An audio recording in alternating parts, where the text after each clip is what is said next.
Welcome to Get Biz, Do Biz, Get Pay.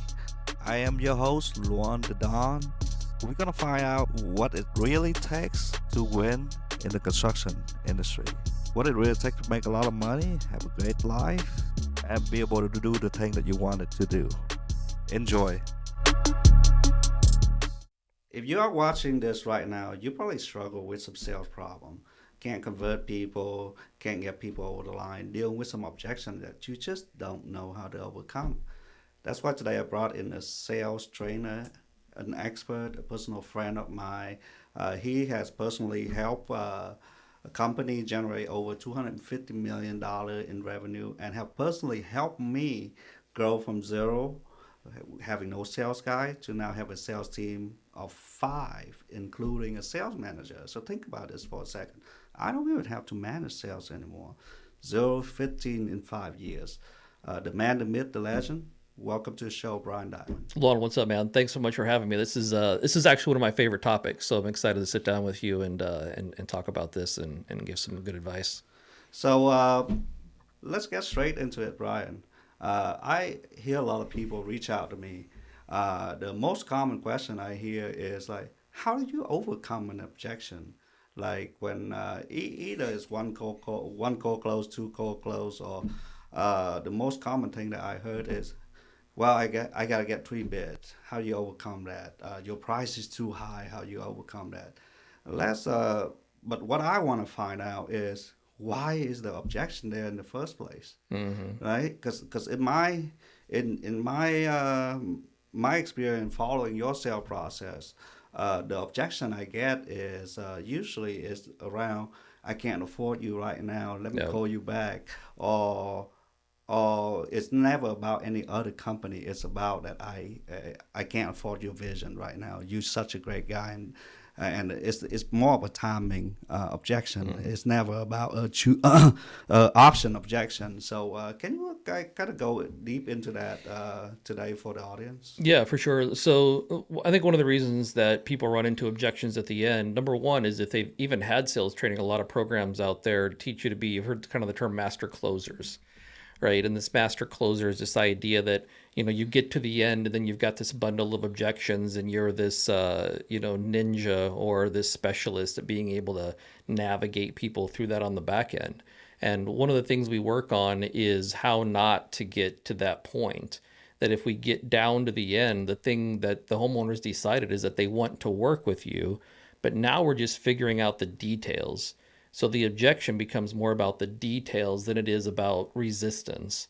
And what people don't realize is a lot of the objections they get at the end is the homeowner, they have not yet committed to the decision or the idea they want to work with you, right? They haven't yet committed to the idea that you are the right choice. And one thing that people forget is that homeowners really aren't that great at deciding what contractor to pick to do the work. You're a homeowner, I'm a homeowner. And sometimes even I struggle with, who do we actually choose to do the work? And so the goal is that we help navigate that decision making process with the homeowner so that they know and are confident that you're the right person. We just have to figure out how to make it actually work. And you mentioned that too, right? There's all these little challenges or hurdles they have to overcome. And it's more about we want to do it, just how do we make it a reality? That's the tough part. Well, it's amazing that you say that most owner doesn't know how to make a Mm. decision, and myself included. Back when well, this is before I even do construction, right? Yeah. I'm a DIY kind of guy, and so I would take 2 weeks, 3 weeks, just to even pick out a tile. Yeah. And then I would take about a year to even remodel my bathroom. That's for example. But for us to go into the sales environment, one of the most common objection I hear from contractor for instilling a sales process is, I don't want to sound like a Mm-hmm. sales guy. I want to be I'll be pushy. pushing. I don't want to give up that sales resistance. What do you say to those people that are on the fence? They know they need a sale process because their conversion rate sucks. They know they need something, but they still against this idea that a sales process had to be pushy, had to be showy, had to have tier pricing drop because that's what they heard from the Mm. market, right? So what do you say to that? Yeah, I think we owe a responsibility to the client to help them walk through that process. When I started my home improvement company, one of the things I wanted to do is change the way that people felt about the process of making a decision and choosing someone. So I feel like as a go giver, right? We talk about in training go getters versus go givers. The go getters, you hear it as a good term, right? We're going to go out and we're going to get that sale, we're going to get that job, we're going to get the contract. But in the course of that, I think what we forget about is that there's this go giver mentality, this go giver spirit of like, we're going to use our expertise, our talents, the things that we've learned to help the homeowner walk through the decision making process. The reason that we get have a lot of the challenges that we have is we're forgetting to help the homeowner get to the one that, for an example, when a homeowner says, I need to wait. I want to think about it. The reason that homeowners tell us they want to think about it is because they believe that time gives them perspective. That if I spend more time, all of a sudden I'm going to become more knowledgeable, or I'm going to have a better understanding, or I'm going to get to a better decision making process. That doesn't necessarily happen. You can see that in rehashes. You know, you've rehashed old appointments that you've gone to, the homeowners have told you no, and then you're out there again and you're writing up the agreement. Why? Because that time didn't help them get any closer. When they say, I want to get some other estimates, people think that other estimates are going to give them more knowledge, that, you know, more comparison or more estimates across the table of somehow is going to give them clarity, but instead it creates confusion. So what our job is to go in and help them navigate and walk through. Well, let's say you did have three estimates. What were some of the things that you would be using to determine which company is going to be the right one for you?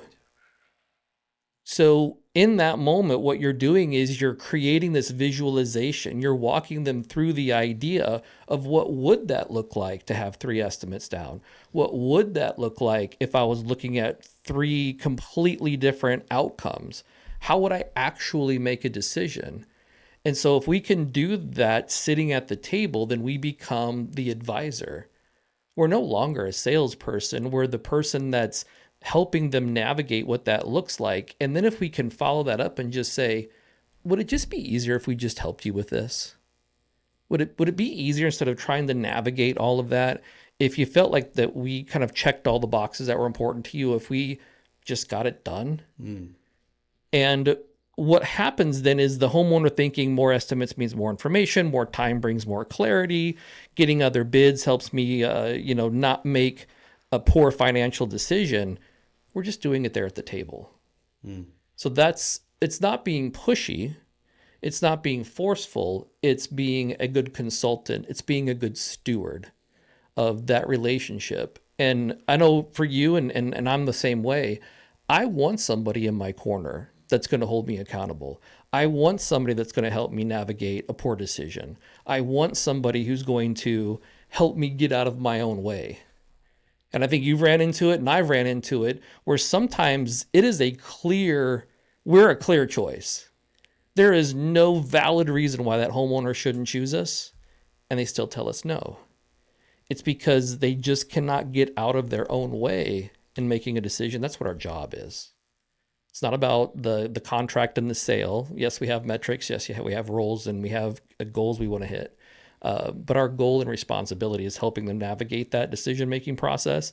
And sometimes we find out we're not the right choice and we're not the good fit, right? But we still add value by helping them get to that point. And that's where we get brand equity, right? Yeah. Well, it's I want to touch on one point you mentioned here is when you say that we have to do enough education, enough Mm. questioning, ask enough of questioning that only important to the client, right? Hey, Yeah. what's important to you? How are you going to make a decision? How are you going to choose anybody? What are some categories that you're going to choose a contractor? And in my experience, that put you a class above. Because now, wait a minute. Mm-hmm. If I'm the homeowner, I'm like, wait a minute. This dude is not selling me anything. Mm-hmm. He asking me what's important to me. So that's one of the things that as I'm going coaching for sales guys right now, and you've been through the process of that, is getting them to slow the process down and start actually asking this before they even dump the price on the people, Yeah. right? Asking what's really important to you when it comes to remodeling the deck? What's really important to you when it comes to hiring somebody to come and remove your deck, install a new deck, maybe do some landscaping? And that's a pretty big project, John. Like, Mm-hmm. what's important to you? And I feel like most of the objection, in my experience, come from us not finding out what's important Yep. to the people, right? And once one and in my experience too, once we become that advisor, once we become that trusted advisor, once we become that consultant, um, they are more likely to go with us because they might not want a deck. The deck might not be what's gonna push them over the line. That's true. It might be they just want a steel freaking beam. Yep. That's what's important to them. The roof might not be important to them, but what's important to them is getting it done before June 5th. Mm-hmm. Now, why is June 5th? How did you even know Yeah, that June yeah. 5th was even a topic, right? Yeah, why? So I can let's just run out to this scenario. I was doing some ride along, and then I literally told you remember David, right? I Mm-hmm. Oh literally yeah. told David. He's like, David was like, hey, Lauren, give me a pitch.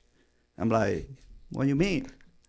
Well, I want to see how you pitch. I'm like, well, I don't know because I'm not in front of the homeowner. Right. Different people require different things to be pitched at. So I'm gonna give you a few examples of how I'm gonna get there. Let's role play this out really quick, and let's see if it happens at the appointment, Mm-hmm. right? So this is the series of question I'm gonna ask. So just pretend you're a homeowner. Let's just do it. Let's do it, man. Hey, Brian, on when you were outside, you were mentioning that you had a lot of people over here, and you will want to get this because you went on vacation in Hawaii with some of your friends, and you just absolutely fell in love with the idea of having a covering and a windbreaker.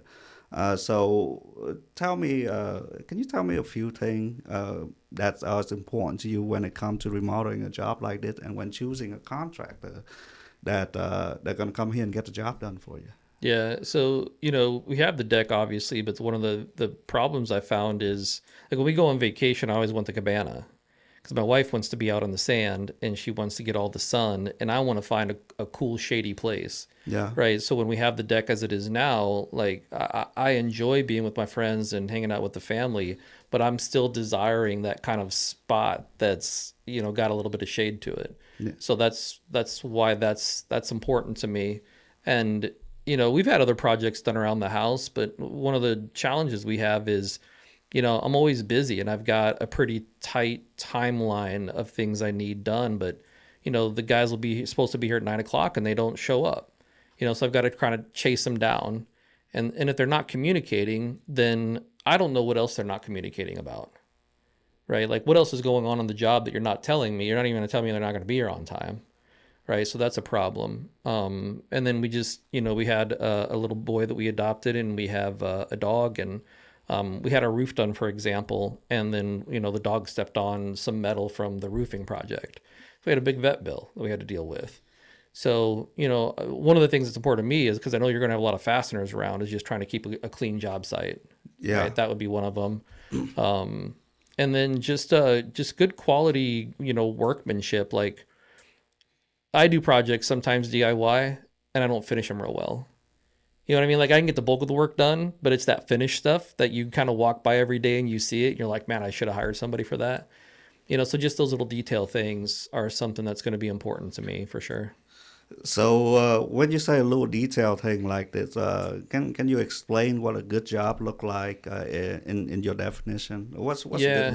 good fitness job look like to you? I was at a buddy's house and he had his deck done, and I noticed that when they picture frame the corners, they did these Okay, like 45-degree angles, but okay. then on the corners they didn't actually match up. Wow. and it was like offset a little Yeah, bit. yeah. So no matter how many times I go over there, man, it's the first first thing I look at. And he probably spent 45, 50 grand on it. And I think, man, that's crazy that, you know what I mean? Like little stuff like that. I think it sets off a home and it sets a vibe, right? When you see something done really well, and then when you see some workmanship that isn't done well. So I just don't want that for my project, right? So you mentioned cleanliness. You mentioned you got a dog and you got a young Yeah. kid, and you got all these nails that we use. Obviously, we use lock fastener. We use nails. We Yeah. use composite fastener. We use hidden fastener. All those kinds of things. And uh, I'm gonna be honest with you, things do break off sometime. But tell me, based on your standards, what does a clean job site look like for you daily? Yeah, like just having all the boards, you know what I mean, all the deck boards kind of piled up. I know you guys have there's a lot of work to be done here, right? So if you can just get any of the scrap, like if you're demoing, just pull that off to one side, or if there's a bunch of boards, pull it off to one side. Just have an area like we can set up a tarp or something where you guys have all of your stuff at the end of the day.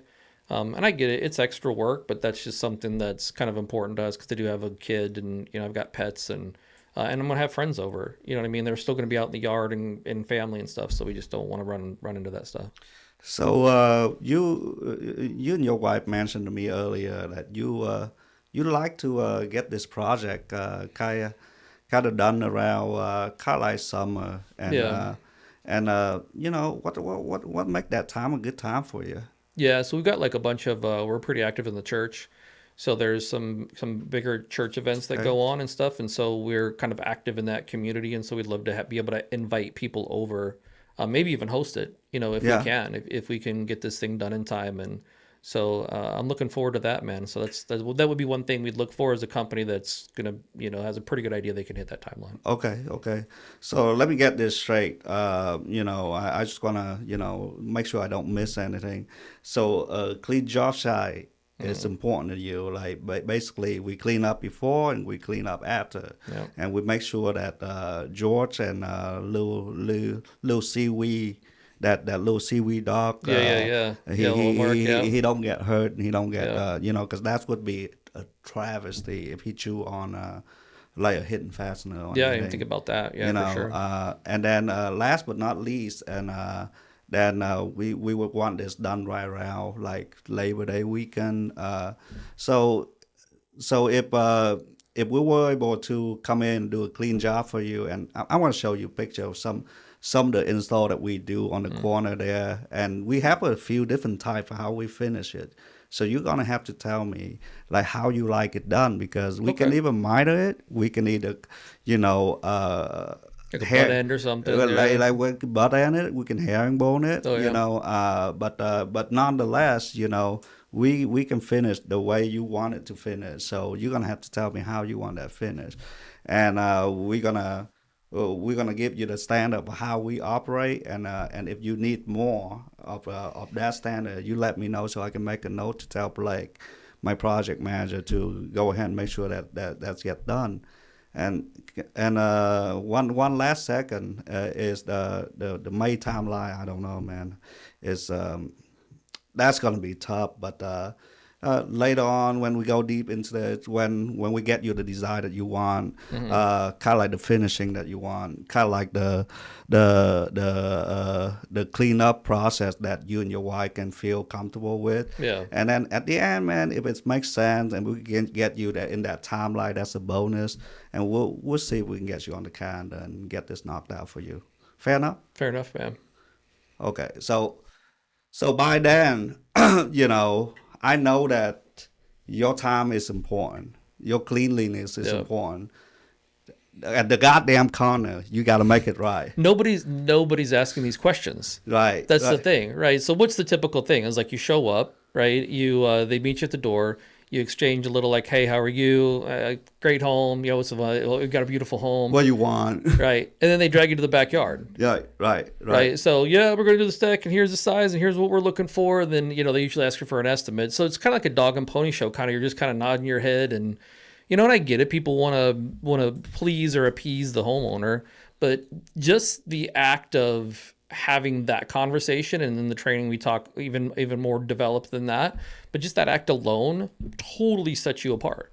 Yeah. It's a whole different ball game. And I saw what you did is the urgency. So I don't know if anybody caught that, what you were doing at the end. I was kind of smiling because I think that's creating urgency, and that's how we Yeah. get people over the hump right at the end. And if people are like, and I've been doing this for a long Right. time already. I got So that. Yeah. most sales guy, amateur sales guy, would jump in. Yeah, we can get it done, but you know, you can, but that's a motivation, Yeah. right? That's a close.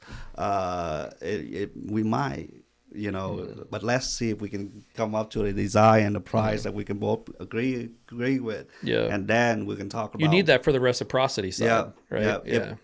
If hey, I got one spot left, scarcity, right? I got one spot left, and we need to move today because I'm going to see 20 other people in the next 2 weeks, Yep. and we have 5 sales guys running around. So if that timeline is really important to you, and I was talking to Katie, she's pretty big at church, and this would be a nice present for her, man. Katie, Yeah. so then one of my sales guy had this that happened to him, and maybe you can touch on this a little bit.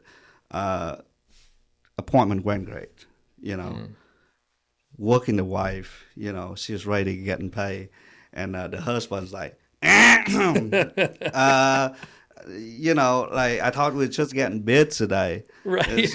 So I'm like, oh, that's a typical, Yeah. amateur mistake is you didn't involve all the decision Yeah. maker. Even though when we set the appointment, we set the appointment for all the decision maker. So can you tell me how important that is in terms of getting the sales, getting the one call close process, getting the advising process, becoming an advisor for all the party involved? Yeah. How important is it to get both parties involved?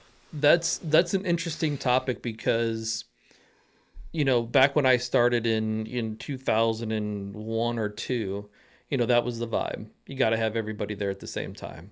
And there's larger companies now, like you're talking companies that have 150 reps running, 6 to 10 appointments a week, and they've started to kind of adopt this idea that maybe you don't have to have 2 people there. Maybe you can run a one leg. Yeah, and the family dynamic has changed a little bit, right? But I would tell you this: if you don't have 150 reps and maybe you got like a 5-man team, number one, you only have so much time in a day. One of the things I found is that when you run a one leg, you're going to have to go back and get back in front of that homeowner. So you're cutting down the amount of appointments or opportunities that you have, right? You're starting to whittle away at that. So my suggestion is this: if you have to run a one leg, and for us, one legs happen not because we planned it; it's unplanned, right? But there's different things that show up. One of them is that you get there and one person's not engaged, right? They're off doing a project, or they're in the backyard, or they're cooking dinner, or whatever the case. Some people think it's crazy, but I'll be like, hey, can I help? Right? What can I help you with? Or if they're in the back room on a sewing project, I'll grab a chair and I'll take it in the back and say, hey, I just wanted to come introduce myself. And the idea is, if you make the conversation interesting enough, or you yell a question down the hallway, hey, Katie, you had a question real quick. Could you come help me with something? Hey, Katie, I had a question about the deck. Could you walk outside with me real quick so I can get your opinion on it? Like, there's little things that we can do that aren't intrusive that get them involved. But then when you get them involved, then it's continuing to ask those questions, and even talking about how the input's different. Oh, it's different than what Luan was talking about, right? Hey, Jessica, what did Luan? Well, oh, you know what? That's a little bit different. Let's talk about that real quick, because it starts to create this idea that there's a separation of ideas and expected outcomes, right? Another thing that we need to do is, what do you think about topics of why it's important? One, because we want to get it done in one shot. Number two is that we're not going to be able to give people that guidance or that solution because we have to do it as a unit. You're going to have different ideas than Jessica has, right? So if we're going to be able to get them together and aligned cohesively, we need to have both parties there so that we can guide them collectively through that decision-making process, right? The other one is that we want to start to train our reps of how to navigate some of those difficult situations. The biggest challenge we're going to have in losing opportunities is when reps aren't prepared, trained up to be able to navigate how to get both people involved. Here's a crazy example where a mom needed to nurse her newborn baby, right? So right away, most people are going to think, you know what, that one's done. I'm going to chalk that one up. I'm going to reset it. She's got to go do her thing, and maybe I'll take the guy as far as I can, get to numbers, and then maybe we'll go for a reset. And I said, hey, you know what? That's great. Why don't you do that? I'm going to go check out the project. I think we've got far enough that we might have to go over some material selections or get some ideas there. Let's circle back. So I went outside, came back in. The mom was in the nursery, and I suggested to the guy, I said, tell you what, why don't you? I said, we're going to have one opportunity to try to figure this out. We have only so many slots on our production calendar. We've got to make sure we can slot you in. So let's do this. Why don't you just go hang out in the room with her? I'm going to sit in the hallway by the door, and I'm going to just have a conversation, and I'm going to pass you samples through the door. That way she's got her privacy. And then at the end of our conversation, if you guys feel like it's a good fit, then we can figure out what to do next. Maybe we're not, and then we can make a decision, and at least now you guys are more prepared for the next guy to come along. Fair enough. And they're like, yeah, that'd be perfect. So I was literally sitting in the hallway, passing samples and having conversations through the door, and got the job done. Right. So my point being, and that's of course an extreme example, but what I'm trying to communicate there is that if we're creative enough and we have the right relational equity because of our conversation, we can make anything happen. But it's one thing that we cannot not accomplish while we're there at the home. Yeah, and I have a little bit different opinion on the one legger, Do you?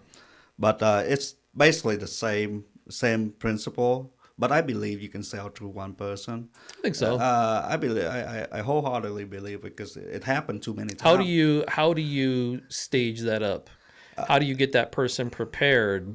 Because there's going to be a decision time, Yeah, right? yeah. So tell everybody your process. I know we've talked about this before.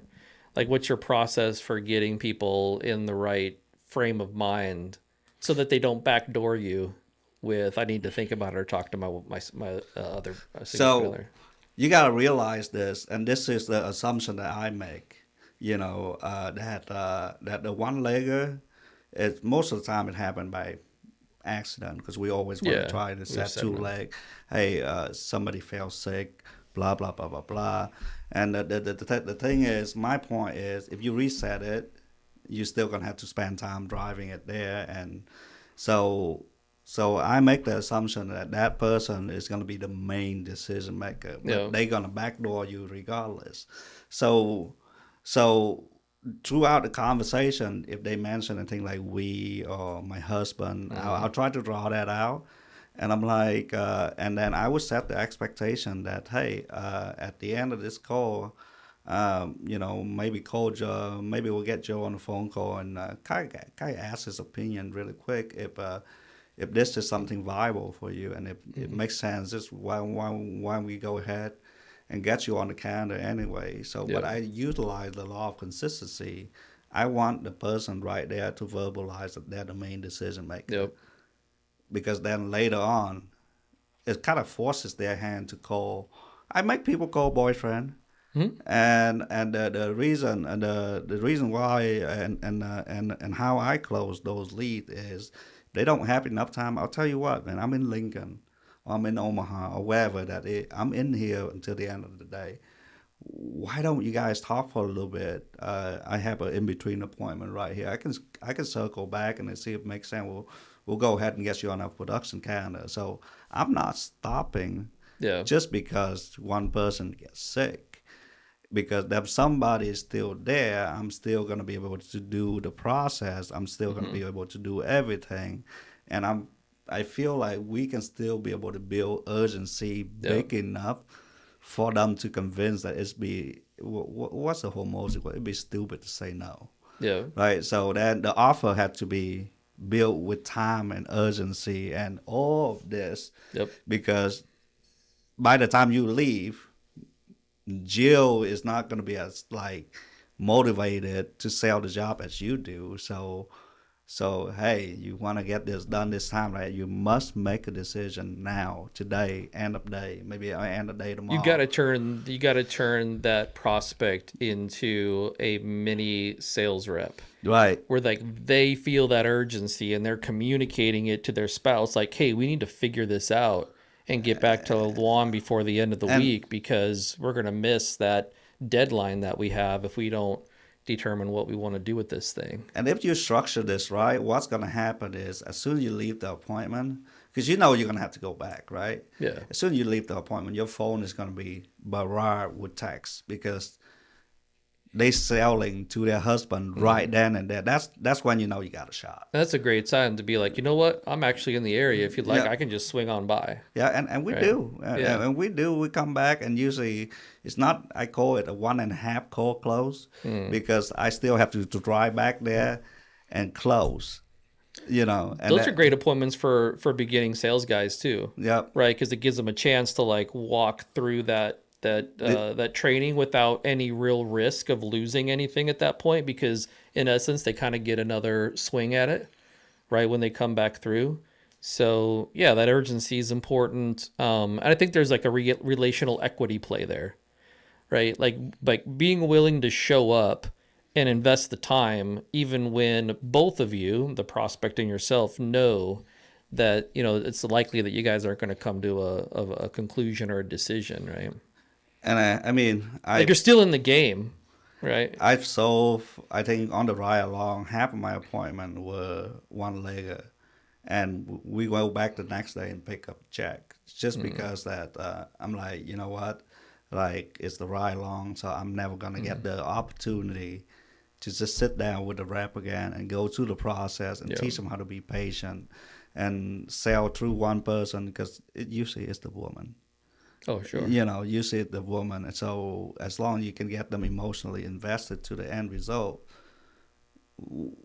Brian, tell me, what's your wife, when your wife say, I want this, what is your first reaction and what is your second reaction? And what do you think, what you think, what you do? That's two different things. You Mm, probably think, hey, she asking for 45,000. That's crazy, but she wants it. Now what? It's a deal, bro. It's a yeah. deal. So my like you mentioned, the situation had changed. Sometimes people have partner. People don't have husband and wife anymore. Sometimes people, the decision maker is hidden. Sometimes it's my dad. Yeah. Sometimes it's my whatever. So throughout that process, I'm gonna have to know who I need to sell through. That's the question piece of it, right? Yeah. Again, when you're just running out and you're giving estimates and bids, you miss that relational um, kind of context from how they're going to go about the decision making. I ran into ladies that recently got separated from their husband, and that was the first time making a decision to do anything major to the home on their own. I've had people where they lost their husband to a sickness, like they passed away. So there's a lot of emotional ties to maybe the home itself, right? I mean, there's just all these things contextually that we need to know that help us through that process of because sometimes those people have advisors, they have a family friend, or they have somebody they rely on to help them kind of navigate what to do next. And in that moment, we need to, as much as we can, get to that same level of trust, right? That same level of authority, that they can take what we're saying and know that it's valuable information to consider, but also because they trust us, we have no agenda. And I think if we take our time, that's what creates the separation of our time there being transactional, and we all know that it is transactional. It's the purpose of it, right? But that it doesn't feel or they don't relate it to a transactional engagement, right? Yeah, and I think and this is for everybody that's listening. The brand equity play a big part of it too. So, Mm-hmm. there's a line of question that I ask. Hey, who you refer you to us? Who can we thank for a meeting with Susan Collins today, the director of the Playhouse, whatever. Yeah. All my friends had la la la la la.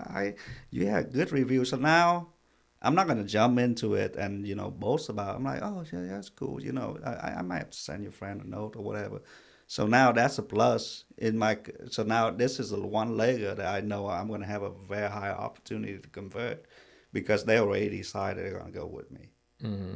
You did great. That's one thing I think where you got a lot of traction early on that people really miss is building that brand equity up front because when you show up, they already know who you are, right? And I think that's one of the biggest challenges is that when we show up to these homes, people have this idea, and if you've been in it long enough, you know that homeowners sometimes will conspire to not make a decision while you're there, right? They'll come up with all these game plans, but they already know that you're somebody that they want to do business with, and the meeting is it's almost like confirming their idea or confirming their belief or what they want to do. They're just kind of checking that box, and then the rest becomes the details. And that's kind of our goal, right? The goal is that we want to get people to the point where they know and believe and desire to work with you.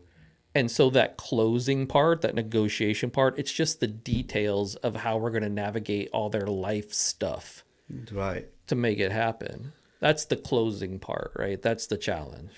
So let's run to some of the common objection because people are dying to know. Like Mm. these dudes are just yapping. Like they don't tell me how to overcome these objection, all this and that. But what I would tell you is, well, I've done enough ride along. When these objections come up, I have to rerun the whole appointment from point A. There's nothing more I want to say laughable almost. Like it always kind of makes me chuckle when we're to the end and the sales guys ran through all these different mazes of how to get to the end and they've just given up and they look over at you and they go, "What do you think?" Right? It's So then, like this problem started way way in the beginning, right? so and sometimes the sales shop, but you can Yeah. always like, hey, so I don't know if you tell me yet. What's some of the most important thing beside price, which you already know, sales guy already told you. Mm. What's the three most important thing about this project beside price? So I have to reset the conversation, talk about other things that other than price. So here is how you overcome these objections. By the way, Let's I just give them the questions. yep, Let's lay it out there. It's really just a series of questions and what, three topics, yep. right? It's what's important to them in a contractor that they're going to choose, What's important in material in the wise, material, right? time wise. Yep, the timing, and then and usually I'll ask about just the outcome. What do they desire, Mm-mm. right? So what's important when you think about having this deck, crafted, having this thing completed for you? When you think about the outcome, what things are most important to you? Yeah. And when in the sales process, and we go to conferences. You and I've been to conferences together, and we've seen sales training where they have slide decks as part of their sales training. They have scripts as part of their sales training. I understand that concept because what it does is it keeps everybody accountable to one kind of philosophy, one execution. You don't have to have super smart guys as long as they can learn a script. One of the things I learned and why I developed this process of having a more question based kind of attitude is everybody's different, man. Right. And we have to build conversations contextually around people's life experiences, backgrounds, and how they make decisions. So if you just simply ask the question of what is important to you when it comes to hiring a contractor, what are those attributes that you're looking for? Everybody's going to go to price and money or price and project, right? I want a good job and I want it to be reasonably priced or fairly priced. We have to get people, and we didn't really talk about that much, but the idea is we get people away from price and product and get them over to our process, our client journey, and the people that we have on our staff, because you can't compete with that. I don't have Luan on my side when I want my deck built, right? I can't only get it here at Deck Bros. I can't get it anywhere else. I can't get your idea of what a customer journey should look like anywhere else. Mm. So if I can ask the question of what that looks like, what's important to the homeowner, then I know what to talk about. I remember back in the day, we used to have these flip books about the company story. So it had all of the accolades and our insurance. Like even today, people are still pulling their insurance packets out. They're pulling all these.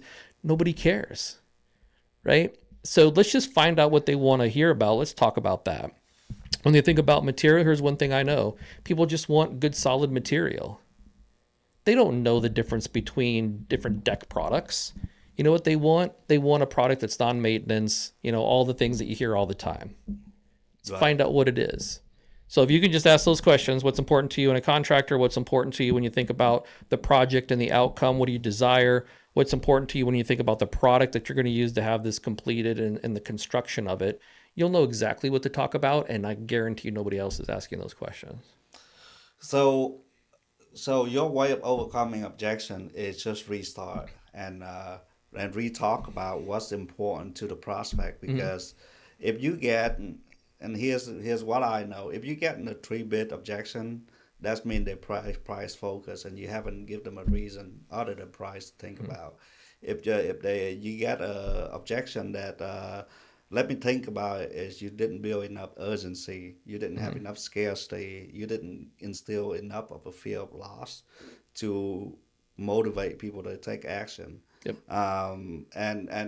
And basically, we have a automation that follow up with people, and based on the client, the prospect answer, I know exactly what they didn't do in the process. You you, 100%. you kind of feel that way. 100%. Like, Yeah. and let's talk about that price thing, right? Like I want to get three estimates.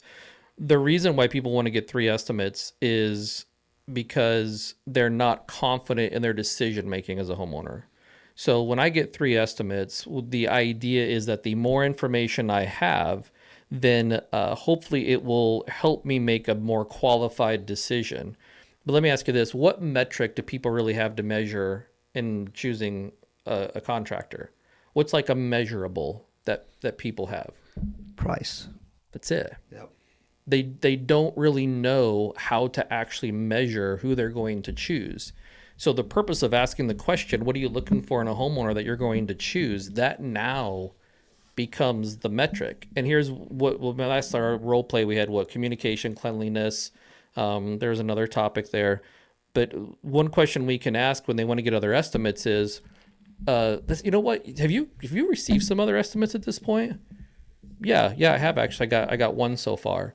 When it came to like the communication and the cleanliness and these other topics you brought up, how did they communicate to you that they kind of checked that box? Mm. Mm. They didn't. Repeat that for repeat They that for didn't ask the uh, question. repeat that If question. people have had other estimates up to this point and they've indicated the things that are important to them, when you ask them, oh, that's great. So how did that XYZ company communicate to you that they were able to check those boxes? Oh man. Zero. Now, when these other guys come and we'll say something like, when you get these other estimates, just what I would suggest maybe is just seeing how they communicate that they are good communicators, that they are timely, that they do keep a clean job site. And maybe if they don't talk about it, ask them about it and see what they have to say. Yeah. So what it does is it starts to get them away from the price thing. One thing we talk about, and it really is kind of the secret sauce, is we kind of walk them through what it looks like to price things in the market so we can show them that price is connected to experience. Right? It's like burgers and fries. We can go to In-N-Out Burger, or we can go to like a Gordon Ramsay experience. And so we have to start to align people's price impressions. But the reality is, the reason they're getting three estimates is because they don't want to make a bad economic decision that's going to impact their family in a negative way. So if I can at least get enough information, I can feel good that I have done my due diligence, that if I screw it up, at least I tried. And so the easiest thing to do is, I don't want to be a cheapskate. So I'm not going to choose the cheapest bid because I'm not a cheap dude. I'm not going to choose the highest because I'm not a bad steward of my money. So even if they have a bad outcome, they didn't spend as much or invest as much to get there. And when people are looking for the cheapest bid, The reason they're looking for the cheapest bid is they're saying, if this thing goes south, at least I didn't spend a lot of money on it, right? That's why they're doing that. So when you can go in and communicate that the experience and the journey is the thing that's most important, think about reviews. Have you ever seen anybody that leaves a deck review that says, oh, I just couldn't stand the material that they used on the deck? No, because we've already communicated what we're using. Well, I didn't like the color that they used. Maybe they did, but that's not what the review's about. The review is that, well, wait a minute, I didn't choose this color. And I called them and let them know, and they didn't call me back. Or they didn't come in. It's the relational equity piece of that. So when you can get homeowners to realize all the bad experiences and the things that could potentially happen and the wrong things that are coming down the road are about the relational equity and the decisions of the contractor and how they handle client experience, then that's the new metric. It's not price anymore. You reset that consistency and how they're going to make that decision. So that's why people get that. They didn't do that early enough. And now they're just relying on that one metric. That's why you're getting that. It's early on is where the fix and the solving is. Yeah. So would it be opposed to say, oh, this objection overcome, all this, you know, all this trick to overcome an objection is really just a way for you to restart to talk about what's important to a homeowner. When in what me and you talk about for the last half an hour or an hour, why don't we find that out in the beginning? Why don't we find out, So much easier. it's so much easier to like, oh wow, like I've had homeowner tell me this. I want to look straight into camera when I say this. I have homeowner tell me this. Wow, you are the first person that ever asked me a question like that, and they lean back and they have to think about how they make the decision because honestly they don't know because honestly a lot of contractor when they go into this they don't give them a reason to know. It's like, hey, we Yeah. use Westbury, we use TimberTech. What do you want? What size is it? Yep. Basically like a PM, like an order taker. Like, what size do you want? You want a roof or no roof? Do you want concrete or not? Let me take it back to office and we can go And in. what are you guys using? If you grabbed all the deck companies in Omaha, what they're all using, what, 3 products? Yeah, And most likely guys are cycling the same subcontractors. Probably bulk of them might work for one company, you, for example, and they might have a little side project here and there, but there's only so many guys in town. right. Right. So that's what we have to kind of align people with is like, look, there's only so many products and we're not going to intentionally use a subpar product. They're all, decently good products. And we're all going to choose to use the best subcontractors we can get our hands on. So when you take that out of the equation, then how are you making your decision, Joe? And people go, it's a hell of a question. So now we can lead them into, well, if you really thought about it, what are the things that are important to you when you choose a contractor?